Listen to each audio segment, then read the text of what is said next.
2022 বিশ্বকাপের আগে আর্জেন্টিনাকে চ্যাম্পিয়ন হিসেবে সঠিকভাবে ভবিষ্যদ্বাণী করেছিল গেম নির্মাতা প্রতিষ্ঠান ইএ স্পোর্টস।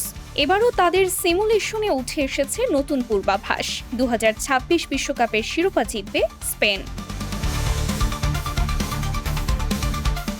ফাইনালে ওঠার পথে স্পেন সেমিফাইনালে ফ্রান্সকে 2-0 গোলে হারিয়েছে। অন্যদিকে বর্তমান চ্যাম্পিয়ন আর্জেন্টিনা ইংল্যান্ডকে 2-1 গোলে হারিয়ে টানা দ্বিতীয়বারের মতো বিশ্বকাপের ফাইনালে জায়গা করে নিয়েছে। আগামী রোববার নিউ জার্সির মেটলাইফ স্টেডিয়ামে মুখোমুখি হবে দুই পরাশক্তি।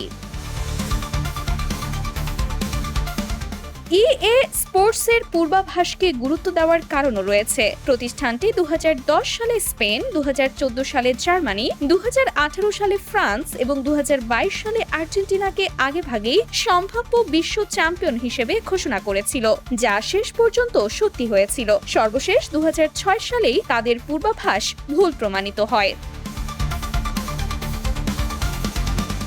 তবে পরিসংখ্যান ও কম্পিউটার সিমুলেশন স্পেনের পক্ষে থাকলেও বিশ্বকাপের ভাগ্য নির্ধারণ হবে মাঠের লড়াইয়েই। 90 মিনিট কিংবা অতিরিক্ত সময় শেষে কোন দলের হাতে উঠবে সোনালী ট্রফি, সেটি এখন দেখার অপেক্ষা।